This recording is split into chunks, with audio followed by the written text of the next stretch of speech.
رزق حلال دے مجھے اے میرے کبریا، رزق حلال دے مجھے اے میرے کبریا، دیتا ہوں تجھ کو واسطہ تیرے حبیب کا۔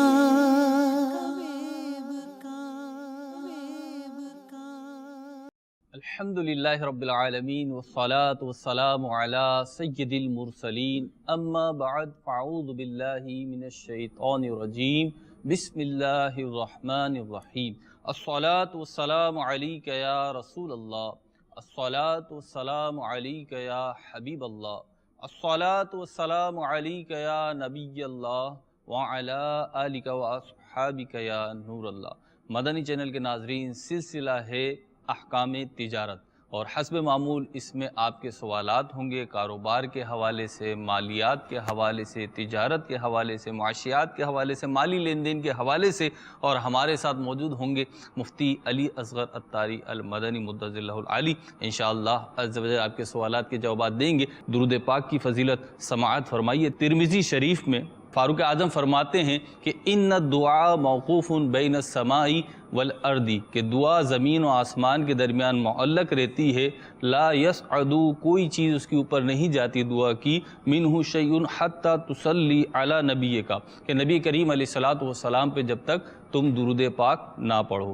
صلو علی الحبیب صلی اللہ تعالی علی محمد صلی اللہ تعالی علیہ وسلم۔ انشاءاللہ عز و جل آپ کے سوالات بھی ہوں گے، مفتی صاحب کی طرف بھی چلیں گے، اور سب سے پہلے اس سلسلے میں شامل کرتے ہیں ایک مدنی گلدستہ جو تجارت کے حوالے سے، تجارت میں پیش آمدہ ایک مسئلے کے حوالے سے بنایا گیا ہے۔ آئیے چلتے ہیں مدنی گلدستے کی طرف اور جاننے کی کوشش کرتے ہیں کہ آج اس مدنی گلدستے میں ہمیں کیا پیغام دیا جا رہا ہے۔ صلو علی الحبیب صلی اللہ تعالی علی محمد۔ رزق حلال دے مجھے اے میرے کبریا۔ آج کل گھر ہو یا بازار، کثیر لوگوں کا بات بات پر قسمیں کھانے کی طرف رجحان دیکھا جا رہا ہے۔ بارہا جھوٹی قسم بھی کھا لی جاتی ہے، نہ توبہ کا شعور، نہ کفارہ دینے کی کوئی شد بدھ۔ لہٰذا امت کی خیر خواہی کے جذبے کے تحت یہ مدنی گلدستہ پیش خدمت ہے۔ قسموں کی حفاظت کے بارے میں قرآن مجید میں اللہ تعالیٰ فرماتا ہے، ترجمہ کنز الایمان، اور اپنی قسموں کی حفاظت کرو۔ تفسیر خزائن العرفان میں اس آیت کے تحت فرماتے ہیں، یعنی انہیں پورا کرو اگر اس میں شرعاً کوئی حرج نہ ہو، اور یہ بھی حفاظت ہے کہ قسم کھانے کی عادت ترک کی جائے۔ آئیے اب قسم کے بارے میں پیارے آقا صلی اللہ تعالی علیہ وآلہ وسلم کے ارشادات سنیے۔ رسول اللہ صلی اللہ تعالی علیہ وآلہ وسلم نے فرمایا کہ تجارت میں زیادہ قسم کھانے سے بچو، کہ قسم مال تو بکوا دیتی ہے مگر برکت مٹا دیتی ہے۔ مفتی احمد یار خان نعیمی فرماتے ہیں، مقصد یہ ہے کہ خرید و فروخت میں سچی قسمیں بھی نہ کھاؤ، کہ کبھی جھوٹی قسم بھی منہ سے نکل جائے۔ خیال رہے کہ بہت قسمیں کھانے سے روزی کھٹتی ہے، یہ تو سچی قسم کا اثر ہے، پھر جھوٹی قسموں کا کیا حال ہوگا۔ شفیع روز شمار، دو عالم کے مالک و مختار، بِإِذْنِ پروردگار صلی اللہ تعالی علیہ وآلہ وسلم کا فرمان عبرت نشان ہے۔ جھوٹی قسم سے سودا فروخت ہو جاتا ہے اور برکت مٹ جاتی ہے۔ ایک اور جگہ فرمایا، قسم سامان بکوانے والی ہے اور برکت مٹانے والی ہے۔ میٹھے میٹھے اسلامی بھائیوں، ذرا غور کیجئے، اس رب الانام کا نام لے کر جھوٹی قسم کھانا کتنی بڑی نادانی کی بات ہے، اور وہ بھی دنیا کے کسی عارضی وقتی فائدے یا چند سکوں کے لیے۔ ہم اللہ عز و جل کی بارگاہ میں دعا کرتے ہیں، اللہ عز و جل ہمیں بیجا اور جھوٹی قسمیں کھانے سے بچائے۔ آمین بجاہ نبی الامین صلی اللہ علیہ وآلہ وسلم۔ مفتی صاحب کی طرف بڑھتے ہیں، اور یہ جو ہمارے قمری مہینے ہیں اور قمری کیلنڈر ہے، اس کے حوالے سے کچھ مفتی صاحب سے مدنی پھول لیتے ہیں۔ جی مفتی صاحب کیا ارشاد فرمائیں گے اس حوالے سے؟ الحمدللہ رب العالمین والصلاة والسلام علی سید الانبیاء والمرسلین، اما بعد فاعوذ باللہ من الشیطان الرجیم، بسم اللہ الرحمن الرحیم۔ ہوتا کیا ہے کہ جب بھی کوئی ایکٹیویٹی ہوتی ہے نا، جی، تو ایک ولولہ اور ایک جذباتی ردم، جی، اتار چڑھاؤ آتا ہے، کیفیت تبدیل ہوتی ہیں۔ تبدیل ہوتی ہے۔ ٹھیک، تو یوں اگر کیفیات مثبت طریقے سے تبدیل ہوتی ہیں تو بہت اچھا ہے، ٹھیک، مقاصد شریعت پورے ہو رہے ہوتے ہیں تو بہت اچھا ہے۔ جیسے اس موقع پر پوسٹیش بنتی ہیں، مبارکباد کے پیغام چلتے ہیں، نیا اسلامی ہجری سال مبارک ہو، یہ پیغامات چلتے ہیں۔ یہ سب جو طریقہ کار ہیں عین اسلامی تعلیمات کے مطابق ہیں، ٹھیک، اور بلکہ اس سے فائدہ یہ ہوتا ہے کہ لوگوں کو جو ایک اسلامی تقویم ہے، جی، اسلامی کیلنڈر ہے، اس کی آگاہی ملتی رہتی ہے، ٹھیک، پتہ چلتا ہے کہ جناب اسلامی کیلنڈر کے حساب سے کچھ ہوا ہے۔ صحیح ہے۔ اور علماء نے تو اس بات کی تاکید بیان کی ہے کہ اپنے معاملات کو ہو سکے تو اسلامی کیلنڈر کے حساب سے ہی ترتیب دیا جائے۔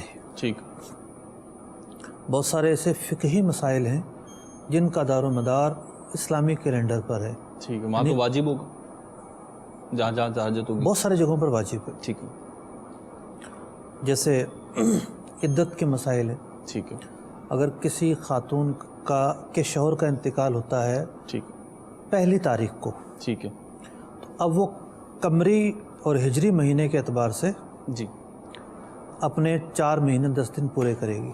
ٹھیک ہے، اب وہ جو درمیان کے مہینے آئے ہیں وہ 29 کے ہوں یا 30 کے ہوں، ٹھیک ہے، جس طرح بھی ہوں، صحیح، 4 مہینے 10 دن پورے کرے گی۔ ٹھیک ہے، لیکن اگر پہلے کو انتقال نہیں ہوا، جی، کسی اور دن ہوا ہے، بیچ مہینے کے بیچ میں کسی دن، تو پھر وہ گنتی کے اعتبار سے 30 کا ایک مہینہ لے کر 4 مہینے 10 دن پورے کرے گی۔ ٹھیک، اسی طریقے سے اور بہت سارے مسائل کے زکوٰۃ اندر ہے، زکوٰۃ کا جو سال ہے وہ ہجری سن کے اعتبار سے پورا ہوگا۔ جی، اسی طریقے سے جو ہے وہ روزوں کا آنا، ٹھیک، حج بیت اللہ، ٹھیک، عید کا آنا، بقرعید کا آنا، تو یوں ایک محور اور مرکز ہے، یعنی ایک حساب کتاب کا ایک ایسا ضابطہ ہے جس سے کوئی بھی مسلمان مستغنی نہیں ہے، ٹھیک ہے، ہر ایک کو واسطہ پڑھنا ہی ہے ٹھیک ہے، ان سے۔ اچھا، یہ مہینے جو ہیں جی، سرکار دو عالم صلی اللہ تعالیٰ علیہ وسلم کی حیات مبارکہ میں جی، مہینے تو تھے۔ ٹھیک ہے، محرم کو محرم ہی کہا جاتا تھا، رجب کو رجب ہی کہا جاتا تھا، ٹھیک، سفر کو سفر ہی کہا جاتا تھا۔ البتہ کفار مکہ یہ کیا کرتے تھے زمانہ جاہلیت میں جی، کہ وہ 4 جو مہینے حرمت والے، ان کو وہ حرمت والا تو سمجھتے تھے صحیح ہے، کہ اس میں جنگ نہیں ہے، قتل و قتال نہیں ہے، لیکن جس طریقے سے یہودیوں نے یہ طریقہ اختیار کیا تھا کہ وہ مچھلی کا شکار منع کیا گیا تو انہوں نے مچھلی کا شکار کرنے کے لیے مختلف ہیلے اور بہانے اختیار کیے۔ ٹھیک ہے، تو زمانہ جاہلیت میں کفاران مکہ نے یہ طریقہ اختیار کیا کہ کہنے لگے ٹھیک ہے حرمت کے تو 4 مہینے ہیں، ایسا کرتے ہیں ابھی تو ذرا جنگ چل رہی ہے، اگلا مہینہ کر دیتے ہیں حرمت والا، مہینہ آگے بڑھا دیا، مثلا رجب یہ مہینہ نہیں مناتے، اگلا مہینہ رجب کا منا لیں گے، اچھا، فلاں مہینہ جو ہے وہ محرم کا منا لیں گے، یا جو بھی مہینے ہیں ایڈیٹنگ کر لی گویا کہ، آگے پیچھے۔ ایڈیٹنگ تو بہت چھوٹی سی چیز ہوتی ہے، پورا ہی معرف کر دیا۔ ٹھیک ہے، تو وہ یہ کچھ کیا کرتے تھے، اور یہاں تک کہ اسلام آیا، اور اسلام کے آنے کے بعد احکام نازل ہوئے، تو ظاہر بات ہے اب رمضان میں ہی آنا ہے، ٹھیک ہے، آگے پیچھے تو تصور ہی نہیں ہے۔ صحیح ہے، تو وہ جو ان کی کارستانیاں تھیں وہ بند ہو گئیں۔ مہینے تو تھے، جی، لیکن یہ تھا کہ مہینوں کا اعتبار کر کے معاملات نہیں چلائے جاتے تھے۔ ٹھیک ہے، ظاہر بات ہے جو ریاست اسلامیہ تھی وہ اپنے آغاز پر تھی، اور بہت سارے ایسے ضروری کام تھے جن کی طرف توجہ مائل تھی۔ ٹھیک ہے، تو سب سے پہلے حضرت ابو موسیٰ اشعری رضی اللہ تعالیٰ عنہ نے ایک مکتوب روانہ کیا حضرت عمر فاروق رضی اللہ تعالیٰ عنہ کی خدمت میں کہ آپ جو ہے وہ جو مختلف گورنر ہیں علاقوں کے ان کو احکامات صادر فرماتے ہیں، تو اس میں اگر تاریخ لکھی جائے تو وہ زیادہ بہتر ہوگا۔ صحیح۔ اس سے یہ فائدہ ہوگا کہ آپ کا حکم کس وقت لکھا گیا، کس وقت ہم تک پہنچا، ہم نے کب سنایا، جو حساب کتاب کرنا باقی رہے گا، اور اس کے اور بھی فوائد انہوں نے اپنے مکتوب تاریخ میں لکھے، مینشن ہو، اور بھی مکتوب میں لکھے، تو ان کا یہ مشورہ بڑا پسند کیا گیا۔ تو یہاں یہ بات سیکھنے کو ملتی ہے کہ جو انسانی توجہ ہے جی، اس کے اندر ایک درجہ بندی رکھی گئی ہے۔ ہم قرآن کریم فرقان حمید کو دیکھتے ہیں جی، تو قرآن کریم فرقان حمید بھی تدریجاً نازل ہوا ہے، جی، یعنی انسانی نفسیات ہی یہ ہیں کہ ایک بارگی میں سارے احکام سننے کی متحمل نہیں تھی، تو اس لیے تدریجاً ایک لمبا عرصے میں جو ہے وہ نازل ہوا ہے، رفتہ رفتہ، تقریباً جو ہے وہ 23 سال کے عرصے میں۔ ٹھیک ہے۔ تو اسی طریقے سے جو مسلمانوں کے معاملات تھے وہ اس کے اندر بہت ساری ایسی چیزیں آتی گئیں، جی، بہت ساری چیزیں جو ہیں وہ یہ سمجھی گئیں کہ یہ ضروری ہیں، یا یہ کرنی چاہیے، یا اس میں بہتری ہے، یا اس میں فوائد ہیں، جی، اور بہت ساری ایسی چیزوں کو بطور دین سمجھ کر کیا گیا۔ جی، جو اعتراض ہوتا ہے نا کہ جس سرکار کے دور میں نہیں تھا ٹھیک ہے، لہذا بدعت ہے، صحیح، فلاں دور میں نہیں تھا لہذا یہ تو غلط ہی ہوگا، ٹھیک، یہ اصول نہیں ہے۔ اصول اصل میں یہ ہے اگر شریعت نے منع کیا ہے تو وہ بدعت سیئہ ہے، ٹھیک، ورنہ ہر ایسے کام کو بدعت سیئہ نہیں کہہ سکتے۔ ٹھیک، ہاں لغوی اعتبار سے وہ بدعت کہلا سکتا ہے کہ بھئی ایک نیا کام ہے، ٹھیک، تو یہ بھی ایک نیا کام تھا۔ ٹھیک، اب حضرت عمر فاروق رضی اللہ تعالیٰ عنہ نے صحابہ کرام کو جمع کیا اور مشاورت ہوئی کہ ہم ایک کیلنڈر کا آغاز کرتے ہیں۔ ٹھیک، بھئی کیلنڈر عیسوی تو چل رہا تھا، صحیح، اب ایک اسلامی کیلنڈر کا آغاز کرنا تھا، اور یہ اس بات میں تو شک نہیں تھا کہ اس کا تعلق چاند سے ہوگا، ٹھیک، قمری کیلنڈر ہوگا، لیکن وہ کیلنڈر شروع کب سے کریں؟ صحیح، حضرت عمر فاروق رضی اللہ تعالیٰ عنہ جب حکومت کر رہے ہیں تو سرکار علیہ السلام بھی پردہ فرما چکے ہیں، ٹھیک، حیات ظاہری جو ہے وہ موجود نہیں ہے حیات ظاہری کے ساتھ، ٹھیک ہے، تو اب کب سے وہ فرض کریں؟ اس دن سے فرض کریں، ایسا ان کی غیرت نے گوارا نہ کیا۔ یعنی سال شروع کب سے کریں؟ یعنی وہ چاہتے تو اس دن سے بھی کر سکتے تھے نا، کہ بھئی ٹھیک ہے ہمارے ذہنوں میں آج آیا ہے لہٰذا ہم آج سے جو ہے نا وہ کیلنڈر شروع کرتے ہیں، صحیح، آج کے بعد جو سال آئے گا وہ دوسرا سال ہوگا اور تیسرا ہوگا، چوتھا ٹھیک ہوگا۔ ہے تو ہمارے ہاتھ میں، ان کی غیرت نے گوارا نہ کیا۔ اللہ اکبر کبیر، اب مختلف مشورے آئے، ایک مشورہ یہ آیا کہ سرکار علیہ السلام نے جو اعلان نبوت فرمایا اس دن سے، ایک مشورہ یہ آیا کہ سرکار علیہ السلام کا جس دن وصال ہوا اس دن سے، یوں 3 سے 4 جو ہیں وہ جو کتابوں میں آیا کہ تقریباً 4 قسم کی آراء جمع ہو گئیں۔ ٹھیک ہے، لیکن حضرت عمر فاروق رضی اللہ تعالیٰ عنہ نے جس رائے کو پسند فرمایا اور جس پر فیصلہ ہوا وہ یہ تھی کہ جس دن سرکار علیہ السلام نے ہجرت فرمائی، ٹھیک، ہجرت فرما کر آپ تشریف لائے، مدینہ منورہ کی زندگی کا آغاز ہوا، جی، اور ایک طرح سے ریاست اسلامیہ کا آغاز ہوا، تو اس دن سے ہم اس کی تقویم کو لیتے ہیں۔ ٹھیک، تو وہ جو سال آپ نے ہجرت فرمائی وہ پہلا سال قرار پایا، اس کے اگلے والا دوسرا، تیسرا، چوتھا، اس سے ترتیب چلو، تو یوں تقریباً 15 یا 20 سال گزر چکے تھے، جی، تو اس سے یہ معاملہ ترتیب دیا گیا، اور محرم الحرام سے اس کا آغاز ہوتا ہے، اور ہجرت کے اعتبار سے اس کو لے کر چلا جاتا ہے، اور یہ جو کیلنڈر ہے یہ قمری کیلنڈر ہے، یعنی چاند کے حساب سے اس کا حساب کتاب کیا جاتا ہے۔ اب یہاں بھی دیکھیے اگر ہم غور کریں جی، تو اللہ تبارک و تعالیٰ کی رحمت کے نظارے ملیں گے اچھا، کہ بھئی چاند سے کیوں فرض کرتے ہیں؟ جی، اب کوئی سوال تو ہے، اب دیکھیے اگر بالفرض سورج سے فرض کیا جاتا، یہ سورج سے بنایا جاتا اگر ایک مثال لیتے ہیں سورج کے حساب سے چلتے ٹھیک ہے، اور یہ طے ہو جاتا کہ جی دسمبر میں جو ہے وہ رمضان ہوگا، ٹھیک ہے، ٹھیک ہے، تو دسمبر میں بھی بعض علاقوں میں تو ایسے موسم ہیں جہاں بہت سخت گرمی ہے، ٹھیک ہے، اور بعض علاقے ایسے ہوں گے اس میں انتہائی شدید سردی پڑ رہی ہوگی، ٹھیک ہے، تو بعض علاقے ایسے ہوں گے جہاں عشاء کے مسائل چل رہے ہوں گے، صحیح، تو یوں موسم کے حساب سے فکس ہو جاتا ایک ہی موسم میں آتا اور وہ دشوار گزار ہوتا۔ ٹھیک، اب کیا ہے کبھی سردی میں، کبھی کم سردی میں، کبھی زیادہ سردی میں، یوں جو ہے وہ اس کا تبدیل ہوتا رہتا ہے، اس کا جو دائرہ ہے وہ چلتا رہتا ہے. جی. پھر ایک اور بڑا مشہور زمانہ جو ہے وہ اعتراض کیا جاتا ہے چاند کے حوالے سے، اس کو بھی میں گفتگو کرنا چاہوں گا کہ جی سائنس نے ترقی کر لی، اور سائنس کی اتنی ترقی کے بعد اب کیا ضرورت ہے چاند دیکھنے کی. ہر دوسرا آدمی جس کو تھوڑا سا بولنا آ جاتا ہے اس مسئلے پر آ کر یہ گفتگو کر رہا ہوتا ہے کہ 1400 سال تک جتنے لوگ آئے وہ تو سیانے نہیں تھے، میں دنیا کا سیانا آدمی ہوں، میں بولنا جانتا ہوں، میں فلاں ہوں، میں فلاں ہوں، میں فلاں ہوں. تو وہ آ کر یہ کہتا ہے کہ جی اب کیا ضرورت ہے جو نا وہ دقیانوسوی سوچ کو لے کر بیٹھے ہوئے ہیں، اور دیکھنے کی کیا ضرورت ہے، چاند کی برتھ ہو جاتی ہے اس کا اعتبار کر لیا جائے. تو معاملہ یہ ہے کہ چاند کی برتھ ہو جانے کا جو معاملہ ہے وہ نیا نہیں ہے، پہلے سے پتہ تھا مسلمانوں کو، پہلے سے پتہ تھا. ٹھیک ہے. پہلی رصد گاہ جو ہے وہ بغداد معلیٰ میں قائم ہوئی تھی، بنو عباس کی حکومت تھی، اس دور کے اندر قائم ہو گئی تھی رصد گاہ فلکیات کے حوالے سے، اور مسلمان اتنی ترقی کر چکے تھے. تو چاند کا جو کی برتھ ہے یا چاند کا جو ایک پیدا ہو جانا ہے کوئی نئی چیز نہیں ہے، نئی کیلکولیشن نہیں ہے. ٹھیک ہے. اس بات پر کیوں غور نہیں کیا جاتا کہ اس دور کے اندر جب ریاست بہت بڑی ہوا کرتی تھی، جی ریاست کتنی بڑی ہوتی تھی، سلطنت عثمانیہ کتنی بڑی تھی، ٹھیک ہے، جب خلافت بنو امیہ تھی یا خلافت بنو عباس تھی، اسلامی ریاست کتنی بڑی بڑی تھی. ٹھیک ہے. خود جب ہندوستان تھا مغل بادشاہ حکومت کرتے تھے کتنی بڑی ریاست تھی یہ. ٹھیک ہے.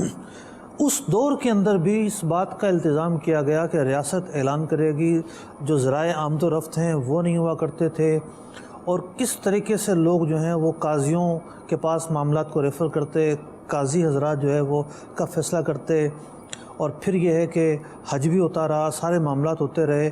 ذرائع مواصلات نہ ہونے کے باوجود، جی ٹیلی کمیونیکیشن کا نظام نہ ہونے کے باوجود، جی مسلمانوں نے دیکھ کر اپنے معمولات جاری رکھے. ٹھیک ہے. آج تو اور آسانی ہے، رویت پر ہی اعتبار رکھا. آج تو اور آسانی ہے. جی یہاں سے رویت ہوتی ہے، یہاں پتہ چلتا ہے، اور یہاں جو ہے وہ اب دو علماء کے طبقات ہیں. ایک طبقہ یہ کہتا ہے کہ جی رویت کی خبر کے لیے ضروری ہے کہ مستند ذرائع استعمال کیے جائیں. جی. اور دوسرا یہ کہتا ہے کہ اب ٹی وی اور ریڈیو اور اس طرح کی جو باتیں ہیں ان کی شہرت درجۂ ظن غالب تک پہنچ جاتی ہے، اور اب ایسی باتیں ہیں کہ اس سے انکار کرنا ممکن نہیں ہے، اس میں شک کرنا آسان نہیں ہے. ٹھیک ہے. تو آج کے دور میں تو ایک فیصلہ جو ہے وہ دنیا بھر میں پھیل جاتا ہے 2 منٹ کے اندر. ٹھیک ہے. تو جن دقتوں کا سہارا لے کر یہ بات کی جاتی ہے کہ چاند کو دیکھنا چھوڑ دیں، جی تو وہ دقتیں تو باقی نہیں ہیں. ٹھیک ہے. کہاں باقی ہیں وہ دقتیں؟ بالکل نہیں ہے. اصل دار و مدار دقتیں تو کس زمانے میں تھیں، جی اب تو باقی نہیں ہیں. اگر دقتیں باقی بھی ہوتی تو اصل دار و مدار دقت کے ہونے یا نہ ہونے پر نہیں ہے.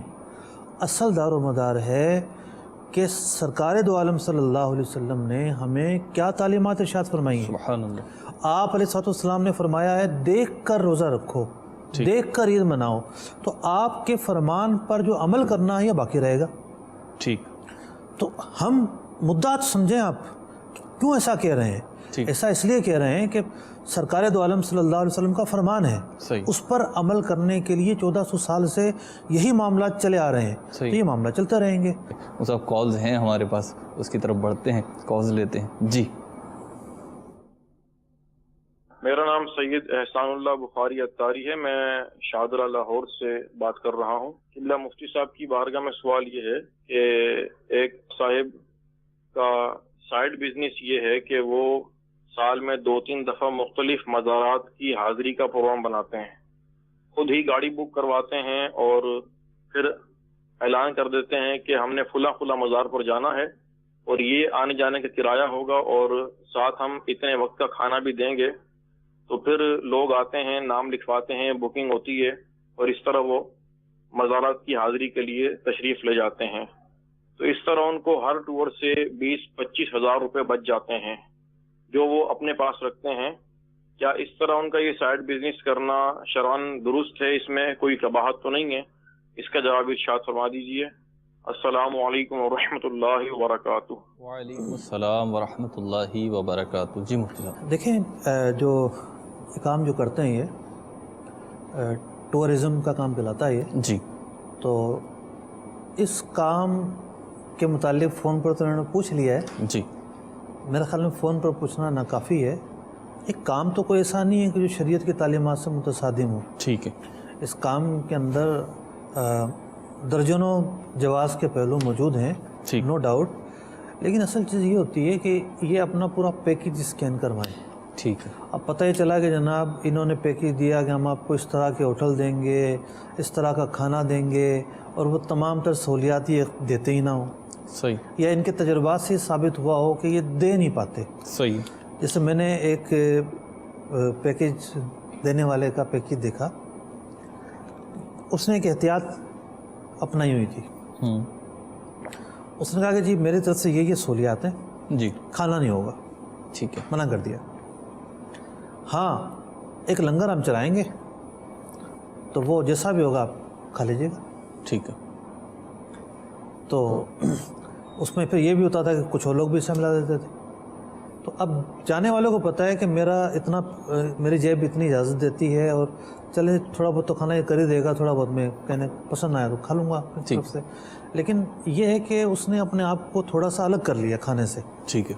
کہ جس میں زیادہ پیچیدگیاں ہوتی ہیں اور جس کی کیفیت پہ متعین نہیں ہو پاتی, تو وہ ضرورت بھی پوری ہو رہی ہے. اصل میں کھانا یوں رکھا جاتا ہے تاکہ وہ پیکیج سستا پڑے, ٹھیک ہے, مہنگا نہ پڑے, اور پھر ایک باہر کے کھانوں میں مختلف خرابیاں بھی ہوتی ہیں. ٹھیک. تو یوں یہ اپنے تجربات کی روشنی میں وہ باتیں شیئر کریں جن کی وجہ سے تنازعات جنم لیتے ہیں, لوگوں کو شکایتیں ہوتی ہیں, یا جن کی وجہ سے یہ سمجھتے ہیں کہ جو باتیں ہم بیان کرتے ہیں ترغیبات کے طور پر وہ پوری کرنا مشکل ہے. ٹھیک. تو پھر اس کا جو متبادل ہے اس پر ڈسکس کریں. ٹھیک. تو ویسے تو جو سروس دینا ہے ٹھیک ہے, انہوں نے بسیں بک کی اور یہ ساتھ جا رہے ہیں, گائیڈ کے طور پر کام کر رہے ہیں, تو یہ ایک ایسا کام ہے جو قابل معاوضہ بنتا ہے. لیکن چونکہ یہ کام معجون مرکب ہے, اس میں بہت ساری چیزیں ہیں. ٹھیک ہے. تو ہر چیز کا الگ الگ جائزہ لینا ضروری ہے. صحیح. کئی فیسلٹیز دے رہے ہیں تو ان کی تفصیلات بتانا پڑیں گی. ٹھیک ہے, اگلی کال دیجیے. مفتی صاحب, آپ نے کرنسی کی خریداری کی کچھ وضاحت کی تھی. معلوم یہ کرنا ہے کہ اینٹیک آئٹم یا ڈاک ٹکٹ جمع کرنے کے لیے خریدنا کیسا ہے؟ اچھا جی. جی مفتی صاحب, کون سا آئٹم؟ اینٹیک آئٹم, نوادرات جو ہوتے ہیں. اچھا. تو یہ کرنسی کی وضاحت تو آپ نے کی تھی, تو اب یہ پوچھ رہے ہیں کہ اینٹیک آئٹم جو ہوتے ہیں مارکیٹ میں ملتے ہیں, مختلف چیزیں ہوتی ہیں, نوادرات کے نام پر بکتی ہیں, اور وہ نارمل چیزوں سے مہنگی بکتی ہیں. نوادرات کا جہاں تک تعلق ہے, تو اگر تو نوادرات مال کی حیثیت رکھتی ہیں تو ان کا خریدنا جائز ہے. ٹھیک. جیسے کوئی سنگ مرمر کا بڑا پتھر ہے, یا کوئی کپڑے کا بڑا ٹکڑا ہے, لوگ اس کو ذخیرہ کرتے ہیں, اس کو مال سمجھا جاتا ہے, تو وہ مال تو ہوگا, نو ڈاؤٹ. پرانے ٹکٹ جو ہے ان کا چلن اگرچہ کم ہو جاتا ہے, لیکن وہ اگر خرید و فروخت ان کی ہوتی ہے, اگر ان کی مالی حیثیت برقرار ہے, ان کا بھی خریدنا اور بیچنا تو جائز ہے. لیکن میں نے پچھلے سلسلے میں اس بات کی طرف توجہ دلائی تھی کہ مقاصد کی طرف غور کر لینا چاہیے کہ بندہ کیوں خرید رہا ہے. اس کی نیت تفاخر کی ہے, یا واقعتاً کوئی اس سے فائدہ اٹھانا چاہتا ہے, یا کم از کم گھر کی زینت مقصود ہے. اگر زینت بھی مقصود ہے تب بھی ایک جائز استعمال تو ہے. ٹھیک. اگر زینت بھی مقصود نہیں ہے تو پھر تفاخر ہی اگر مقصود ہے تو پھر تو ایک مذموم نیت ہوگی, نیت درست کرنی پڑے گی. ٹھیک ہے. خریداری صحیح رہے گی. ٹھیک. جزاک اللہ. اگلی کال کی طرف بڑھتے ہیں. جی. بعض اوقات خریدار کوئی چیز خریدتے ہوئے قیمت کم کرانے کے لیے یوں کہتے ہیں کہ یہ چیز خراب ہے یا ناقص ہے, اور فلاں جگہ کم قیمت کی مل رہی ہے. یوں کہنا اور اس طرح خریدنا کیسا؟ جی مختلف, یہ تو ایک کامن مسئلہ ہے. آپ تاجروں کے حوالے سے تو گفتگو کرتے ہیں کہ خریدار جو ہوتا ہے بعض اوقات وہ بھی بے جا نقص نکال رہا ہوتا ہے اور کمی چاہ رہا ہوتا ہے. دیکھیں, اگر تو وہ درست نقص نکال رہا ہے تو اس کو اس کا حق پہنچتا ہے. ٹھیک ہے. لیکن لوگ جھوٹ بول رہے ہوتے ہیں. جی. میں نے پرسوں خریدا تھا برابر والے سے, یا اسی مارکیٹ سے لے کر گیا ہوں, میں پیچھے مل رہا ہے, پچھلے ہفتے لے کر گیا ہوں, حالانکہ وہ آیا اس مارکیٹ میں سال کے بعد ہے. ٹھیک ہے. ٹھیک ہے. وہ زندگی میں پہلی دفعہ یہ چیز خرید رہا ہے. کہ کوئی ایسا ہے ہی نہیں جو وہ بول رہا ہے وہ صحیح ہو. ٹھیک ہے. ایسا نہیں ہوتا، اور بعض لوگ جو ہے وہ جھوٹ بول رہے ہوتے ہیں. مقصد یہ ہوتا ہے کہ دکاندار کو ذرا نیچے لے کر آیا جائے. ٹھیک ہے. تو روایتوں میں مذمت کی گئی کہ جب بندہ کوئی چیز خریدے تو اس کی مذمت بیان کرے، اور جب بیچے تو جھوٹی تعریف کرے. تو یہ ایک مضمون طریقہ ہے، بندے کو حقیقت پسند ہونا چاہیے. ٹھیک ہے. اب سچ بول کر بھی تو بھاؤ کم کروایا جا سکتا ہے. ٹھیک. تو سچ بول کر بھی تو مال بیچا جا سکتا ہے. تو جو دونوں مرحلے ہیں، ان دونوں مرحلوں میں اعتدال رکھنا یہ ضروری ہے. ٹھیک ہے. اچھا، انہوں نے خرید لیا تو ٹھیک ہے، ایسے مطلب بیجا عیب نکالے، اب وہ کوئی کہیں پہ بارگیننگ ہو گئی، طے ہو گیا. دیکھیں اس عیب نکالنے میں ظاہر بات ہے، جو اگر جھوٹ بولا ہے تو جھوٹ بولنے کا گناہ ملے گا. ٹھیک. خریداری جو ہے وہ تو صحیح ہوگی. ٹھیک ہے. اگلی کال دیجیے. میرا مفتی صاحب سے یہ سوال ہے کہ جو زیور نابالغ بچوں کی ملک کر دیا گیا اس کی زکوٰۃ کون دے گا؟ ٹھیک ہے جی. نابالغ پر تو زکوٰۃ نہیں ہے، نہ ہی اس پر قربانی ہے. صدقہ فطر جو ہے وہ ایک جدا معاملہ ہے، لیکن قربانی بھی نہیں نابالغ پر، اور نابالغ پر زکوٰۃ بھی نہیں ہے. تو یعنی یہ تو کہہ رہے ہیں کہ کون دے گا تو ہے ہی نہیں. جب تک وہ بالغ نہیں ہو جاتا تو تصور ہی نہیں ہے. بالغ ہو گیا تو پھر دیکھا جائے گا کتنی ہے، کیا ہے اور کیا نہیں ہے. مفتی صاحب یہاں پہ ایک سوال پیدا ہوتا ہے، اگر مجھے بھی سائلین میں شامل کر لیں، کہ بعض اوقات تو آپ مجیب تو نہیں ہیں ویسے؟ نہیں، مجیب تو بالکل ہی نہیں ہوں میں. تو یہ ہے کہ ایک مجھے کہیں سے پتہ چلا، کسی نے پوچھا ہی تھا، اس کے ذمن میں پتہ چلا کہ زکوٰۃ سے بچنے کے لیے اپنا کوئی مال، زیور یا دیگر چیزیں جو ہیں وہ کسی نابالغ کی ملکیت کر دینا، ان معنوں میں کہ اب یہ نابالغ کی ملک ہو جائے گی تو اس پہ زکوٰۃ نہیں ہوگی. بعض لوگ بچت کا گویا کہ راستہ اپناتے ہیں. اصل میں دیکھیں دو مختلف چیزیں ہیں جی. ایک تو وہ ہے جو نیچرل پریکٹس ہے جی کہ مثال کے طور پر والدہ کا زیور ہے یا والد کا زیور ہے، والدین میں سے کسی کا زیور ہے. ٹھیک ہے. تو وہ ان کی یہ نیت ہوتی ہے کہ یہ جو ہماری بچی پیدا ہوئی ہے اور بڑی ہو رہی ہے، یہ اس کے لیے ہم نے رکھ دیا. ٹھیک ہے.